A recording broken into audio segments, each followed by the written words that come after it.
ampliando su oferta de contenidos y ahora presenta Perspectiva Económica con Magín Díaz, profesional de reconocida trayectoria pública, economista especializado en finanzas públicas y macroeconomía, egresado de la Universidad de Chicago. Perspectiva Económica, una mirada orientadora a los hechos más relevantes de la economía dominicana y mundial. Bien, señores, vamos a conversar inmediatamente con Magín Díaz, como lo hacemos cada 2 miércoles. Hoy está con nosotros entonces Magín Díaz. Magín, buenos días, ¿cómo estás? Muy bien, Julio, ¿y ustedes? Bueno, pues gracias a Dios, muy bien, muy bien. Bien. En primer lugar, Magín, quisiera que nos ayudara a entender un poco a la economista jefa del Banco Mundial, la señora Carmen Reinhart, porque ella dice que hay que distinguir entre el rebote económico del 2021 y recuperación económica, que no son las mismas cosas, que se parecen, pero que no es lo mismo. Que no es lo mismo ni es igual. Sí, mira, Carmen Reinhart es una de las mejores también economistas del mundo, es cubano-americana y desde el año pasado ocupa la vicepresidencia del Banco Mundial y es la economista jefe, una de las economistas más reputadas, profesora de la Universidad de Harvard, de Columbia también. Y ella obviamente le ha tocado un periodo difícil, pero es de las personas que más ha trabajado el tema de las crisis económicas, y ella hace una distinción que es muy relevante, que una cosa es el rebote de una economía y otra cosa es recuperación. Entonces, ¿qué está pasando, por ejemplo, acá? Este año ya hay un consenso entre los organismos internacionales y las autoridades de que la economía va a crecer, y va a crecer fácilmente más de 5%. Ya el Banco Mundial, el Fondo Monetario, subieron sus expectativas de crecimiento a 5,5%. El mismo gobierno también, que publica un marco macroeconómico. Ya hay calificadoras de riesgo que entienden que va a ser 6% el crecimiento, o sea que va a estar sobre el crecimiento promedio, que es de 5% histórico. Eso es lo que ella llama rebote, que la economía se paralizó el año pasado, como la base de comparación es muy baja, o sea, hubo meses, abril, mayo, junio, que se mandó a cerrar a la mayoría de los sectores. Entonces, al esos sectores irse reactivando, van a tener una tasa de crecimiento. No nos podemos sorprender si a partir de abril vemos tasa de crecimiento en algunos sectores superiores a 10%. Eso es rebote. Eso no es malo, porque hay países que no se han recuperado tan rápido. El rebote significa que nos vamos a recuperar rápido, y eso es bueno. De un año que el Banco Interamericano considera que el año 2020 fue el peor año de caída en América Latina en 200 años de estadísticas que ellos tienen. Wow. La economía de América Latina cayó 7.5%. O sea, nosotros, de hecho, estuvimos un poco mejor que la región. Y vamos a ser una de las economías que más va a crecer. Eso es lo que ella llama efecto rebote. Ahora, recuperación. Hay distintas formas de verlo. No hay un solo indicador, pero es cuando tú llegas a los niveles que tú tenías antes de la pandemia en varios indicadores. Por ejemplo, en ingreso per cápita. Lo que estamos esperando es que el país vuelva al ingreso per cápita del 2019 en el año 2024. Es decir, nos tomaría 4 años. Si la economía crece más, pues podría ser en 3 años. Hay países que le va a tomar 6, 7 años regresar a los niveles de ingreso del año 2019. Otros indicadores, por ejemplo, los de pobreza. Y fíjate algo muy interesante, en la crisis bancaria del 2003, cuando llega Leonel Fernández, los primeros años la economía crece 9% durante varios años. Hablamos del 2008, la crisis. No, la crisis bancaria del 2003. Ah, la del 2003, la local en República Dominicana. Correcto. Sí. Ya en el 2005-2006 habíamos regresado y superado los niveles de ingreso per cápita previos a la crisis. Pero en pobreza nos tomó 12 años volver a las tasas de pobreza previo a la crisis del 2003. O sea que hay que ver distintos indicadores.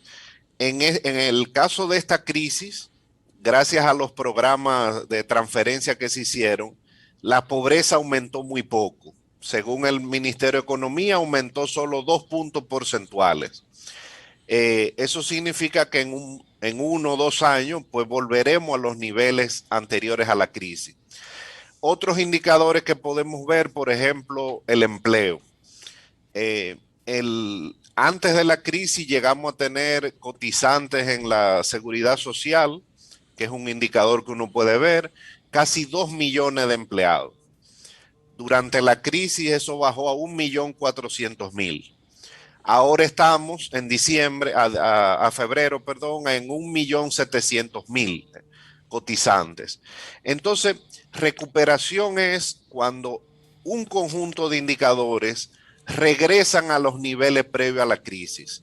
La buena noticia es que todo parece indicar que vamos a ser de los países que más rápido vamos a llegar a los niveles anteriores a la crisis.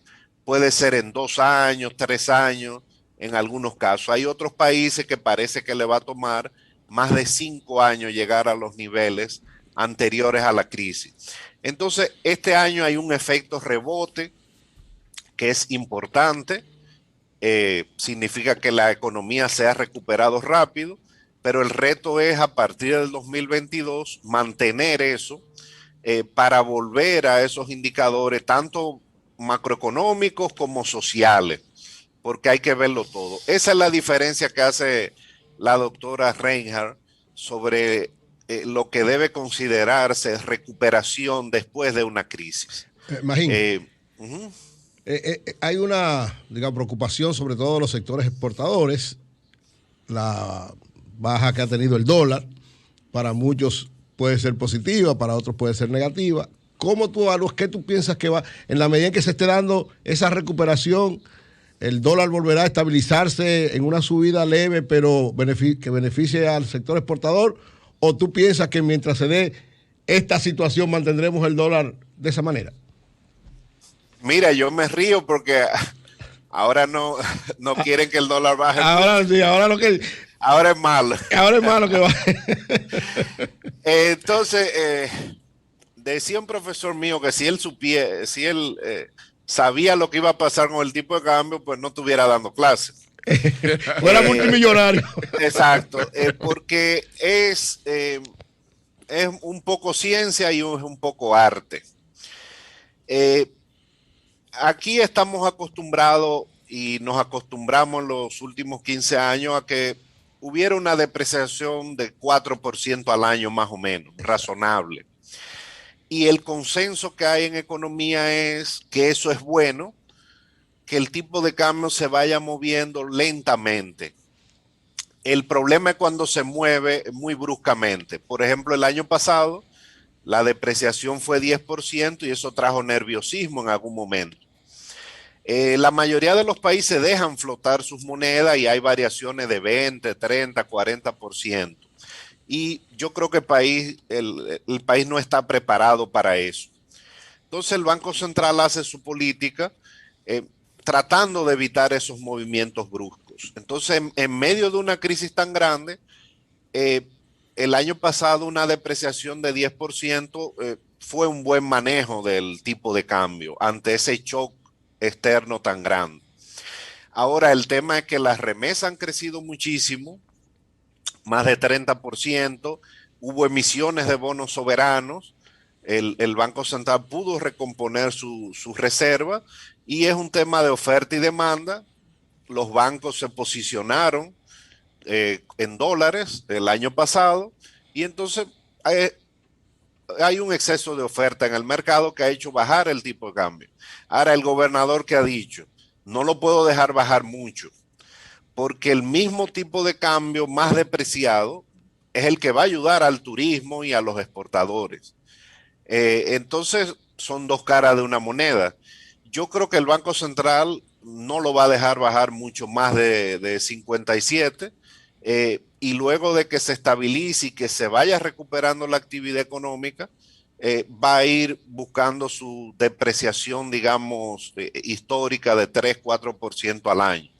Ya el gobierno, en el marco macroeconómico que publica, moderó las expectativas que había inicialmente en el presupuesto, creo que era de 9% para este año, y ya eso se redujo.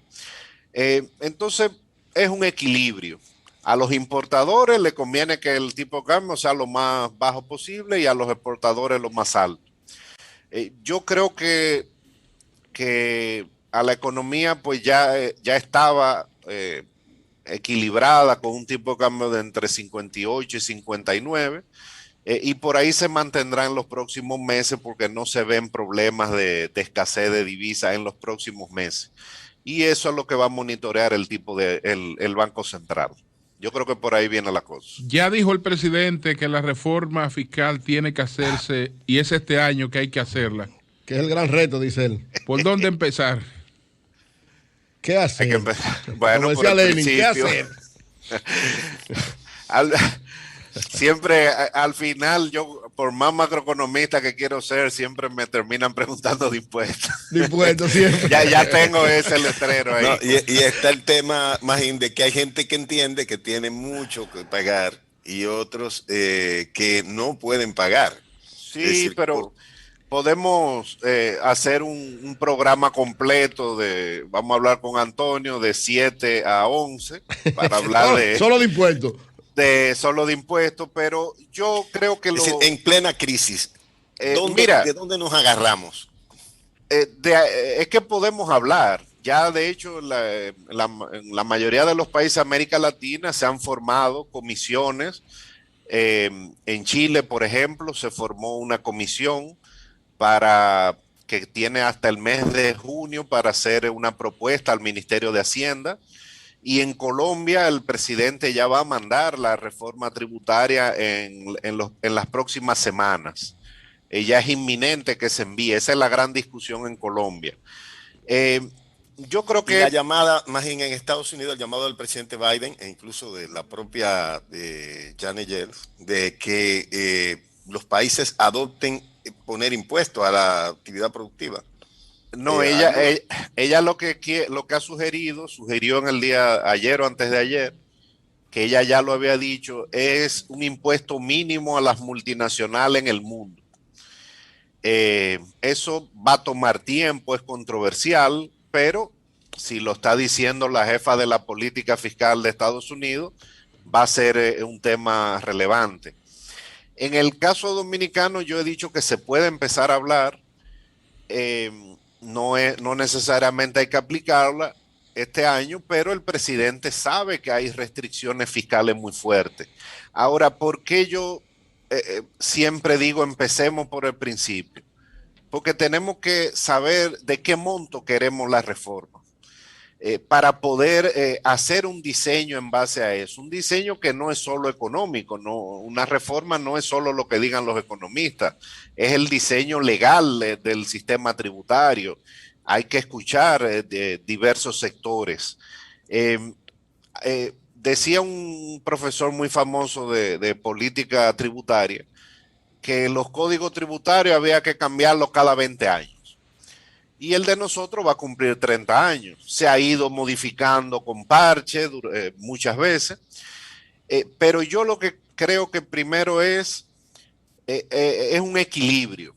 Hacer una reforma que no dañe las perspectivas de crecimiento económico, pero también hay que hacer una reforma para que el gobierno tenga los recursos necesarios para enfrentar el problema de la deuda y el problema del gasto, que hay mucha necesidad de gasto en el país. Entonces, tenemos que primero ponernos de acuerdo en cuál va a ser el tamaño de esa reforma tributaria, de ese ajuste fiscal, que se puede mejorar de la calidad del gasto.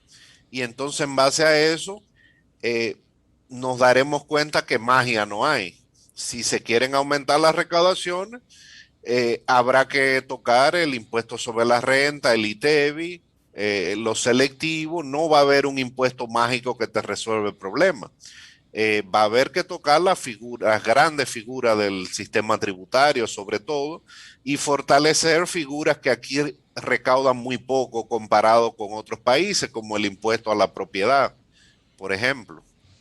Entonces, yo creo que es una oportunidad de verlo todo. El hecho de que haya una crisis no impide que hablemos del tema. Y ya hay otros países que... ¿Tú estás de acuerdo con que aumenten el impuesto a la propiedad?